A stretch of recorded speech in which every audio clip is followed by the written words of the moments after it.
Ramadan, salah satu mahasiswa dari Universitas Muhammadiyah Bone, Fakultas Keguruan dan Ilmu Pendidikan, Program Studi Teknologi Pendidikan semester 1. Baik, selanjutnya mari kita beralih kepada materinya. Materi kita kali ini mengenai domain teknologi pendidikan. Dari submateri teknologi pendidikan. Objek dan tujuan utama teknologi pendidikan. Teknologi pendidikan merupakan suatu bidang kajian khusus ilmu pendidikan dengan objek format belajar. Belajar bukan hanya dilakukan oleh dan untuk individu, melainkan oleh dan untuk kelompok. Bahkan juga diperuntukkan oleh organisasi secara keseluruhan.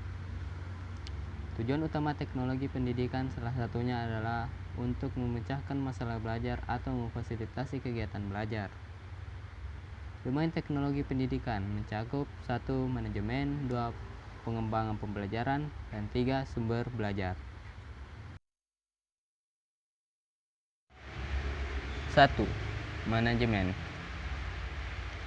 Manajemen merupakan konsep yang digunakan dalam definisi teknologi pendidikan. Manajemen dipandang sebagai proses yang dirancang dan digunakan dalam pesan pendidikan.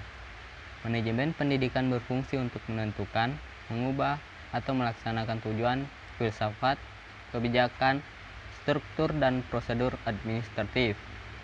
Sedangkan dalam pengelolaan personalia, manajemen pendidikan berfungsi untuk melakukan interaksi antar pribadi, diskusi pengawasan, pengerjaan, dan perkembangan pribadi untuk mencapai kesinkronan antar pemimpin dan staf atau yang dipimpin. 2. Pengembangan pembelajaran. Menurut Reigelut 1983, perkembangan pembelajaran adalah mengenal, memahami, memperbaiki, dan melaksanakan metode untuk membuat pembelajaran. 1. Memperlihatkan tujuan dari tugas belajar dan keterlibatan partisipan.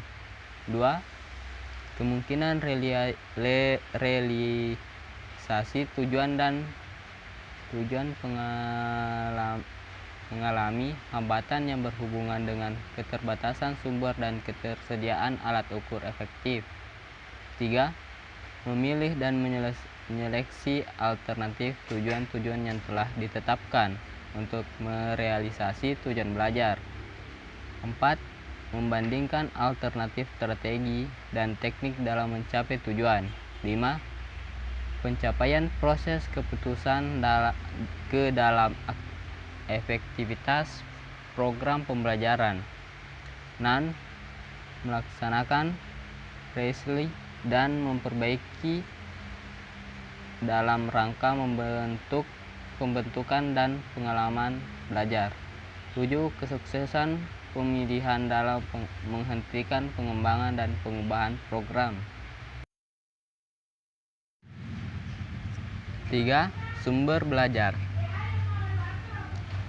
Sumber belajar merupakan salah satu komponen yang membantu dalam proses belajar mengajar. Sumber belajar tidak lain adalah daya yang dapat dimanfaatkan guna kepentingan proses belajar mengajar, baik secara langsung maupun tidak langsung, sebagian atau secara keseluruhan.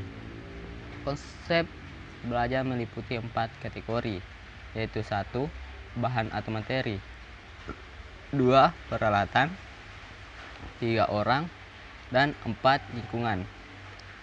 Kriteria memilih sumber belajar secara umum terdiri dari 2 macam ukuran, yaitu kriteria umum dan kriteria berdasarkan tujuan yang hendak dicapai. Kriteria sumber belajar secara umum diantaranya: ekonomis dalam pengertian murah, 2. Praktis dan sederhana, 3. Mudah diperoleh, 4. Bersifat fleksibel, dan 5. Komponen-komponennya sesuai dengan tujuan. Sedangkan kriteria sumber belajar berdasarkan tujuan diantaranya adalah: 1. Sumber belajar guna memotivasi, 2. Sumber belajar untuk pengajaran, 3. Sumber belajar untuk penelitian, 4. Sumber belajar untuk memecahkan masalah, dan 5. Sumber belajar untuk presentasi. Teknologi pendidikan memang memegang peranan penting dalam pengembangan pembelajaran, baik dalam perencanaan, proses, maupun dalam evaluasi. Setiap elemen tersebut harus dikembangkan dengan menggunakan cara ataupun alat yang efektif dan efisien agar tercapai hasil yang unggul dan tepat sasaran. Sekian pemaparan singkat dari materi domain teknologi pendidikan dari submateri teknologi pendidikan.